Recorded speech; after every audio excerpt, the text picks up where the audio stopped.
The success of the DB5 in Goldfinger and the brief appearance of other Astons in subsequent films seem to have established a permanent tie between 007 and Aston Martin. But in 1976, another rather more radical British sports car was brought to the attention of the producers, who were instantly smitten. For The Spy Who Loved Me, James Bond would drive a Lotus Esprit.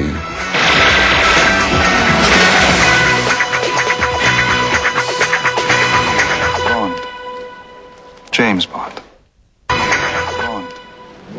By 1977, there was a new Bond. Roger Moore had taken on the role and in 2 films had yet to receive a specially modified car from Q. Wait a minute. But in The Spy Who Loved Me, he eventually got his very own white Lotus Esprit S1. Good morning, Major Boothroyd. Morning, Major. Look what Q's brought for us. Isn't it nice? We had decided we have to give Bond another and the latest British sports car again.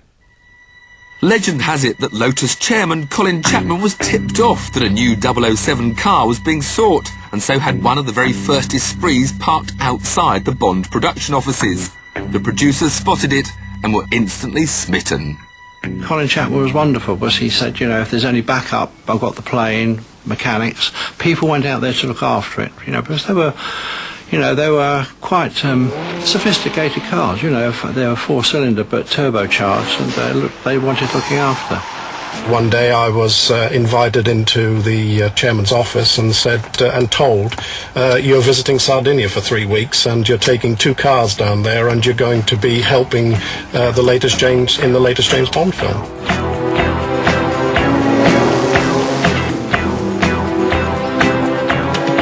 My brief was to follow the film crew around, educate the film crew on the car, make sure that the car fitted the scene and that the stunt driver was able to get the best out of the car. But getting the most out of the brand new Esprit was easier said than done. Lotus had handling capabilities far beyond what the average stunt driver had been used to, and the one behind the wheel in Sardinia was struggling to find the limit. The second unit director became somewhat disillusioned by the fact that the car didn't look as though it was going as fast as the scene dictated.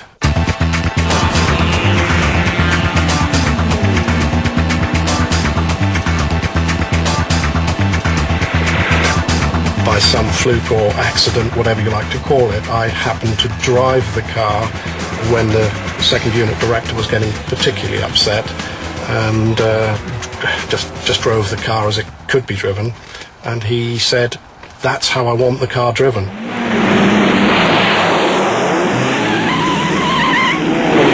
And from there on in, I was pretty much behind the wheel most of the time. The favourite scene is the, and most exciting for me, was the one driving underneath the helicopter.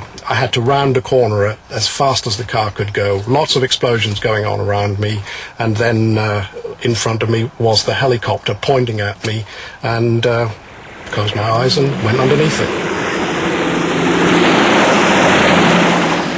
A 3-week exercise turned into a 7-week exercise purely and simply because everybody started to think of new ideas and new scenes, and bits got added in here, there and everywhere, and it was good. You know, it was something that 25 years ago, and I remember it like it was yesterday.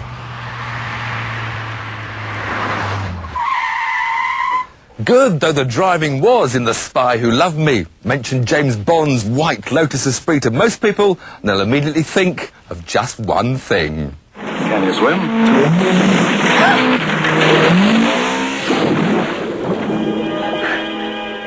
I did some sketches of the Lotus as a submarine, and as always happened, I found in the Bond that, I came up with ideas and sketches, but then there was always somebody, and I never believed it possible, who managed to make all these things work. Derek Meadows was the visual effects supervisor, and he made several copies of the Lotus, the underwater Lotus. There were three bodies where the wheels folded in, and then there's one where the little wings came out. and then there was one where the flaps came down. Believe it or not, it's mostly done with broomsticks. The people inside, who are operating the car underwater, are actually in water. It's not dry because, we couldn't really pressurize it or keep the water out. Everybody had to learn to work underwater, and it was unbelievable to watch riggers with steel tubes, swimming underwater. Suddenly the water goes from being like 30 feet deep. You go over the edge and it's like bottomless, it goes down about 5,000 feet. Occasionally they get the balance wrong and they go over the drop-off, and there's a moment's panic where they're basically trying to get the thing up again, Derek Meddings made kind of two models. There was a 1/4 size and the small one, of course, how to get the bubbles. And at that time he used an Alka-Seltzer tablet. He believed in simplicity, so we were shooting the scene on a beach in Sardinia. And the sea was extremely calm and clear in Sardinia. And he just towed the Lotus out of the water onto the beach. And then we replaced that same Lotus with a driving Lotus, and the Lotus drove off.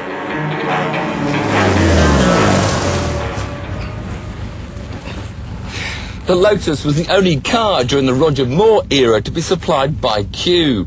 But during that time, Bond had plenty of less conventional ways to show off his driving skills.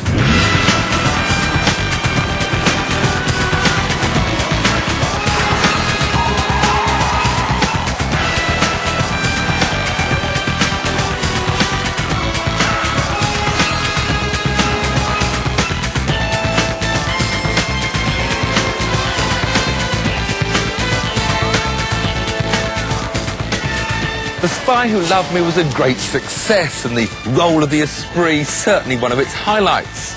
But by 1987, a new actor would play the part of Bond, and everything was to be done to smooth the transition from Roger Moore to Timothy Dalton.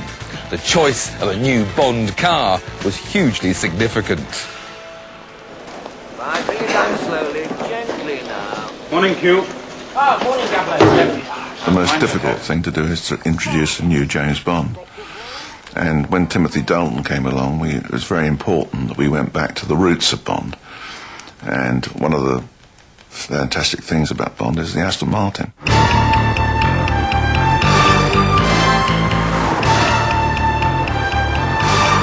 The Aston Martin people were wonderful to us. They were very keen themselves, because I think the company had been brought by the management at that time, and they were keen to re-establish the mark in the eyes of the world, and it suited us as well, because we wanted to re-establish the Bond identity with the Aston Martin, so it was a happy marriage. The script dictated that Bond's V8 Vantage should appear not only in its saloon form, but also as a soft top. So, keen to please, Aston Martin chairman Victor Gauntlet loaned them his own rare convertible. The idea was that we would use Victor's car as the open car. Good morning, sir. Then we would go into Q's workshop, and then we'd winterise it. Morning, Q. Oh, morning, Gabler. We find it in Q's workshop with a couple of bods holding over the back with the hood down, a sort of hardtop looking thing, and it then gets transmogrified into a saloon. How you explain rear quarter lights and all the rest of it, well, you're not meant to ask.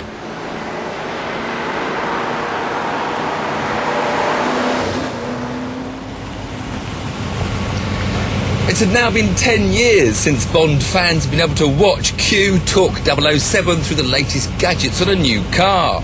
But with the Aston Martin Vantage in the living daylights,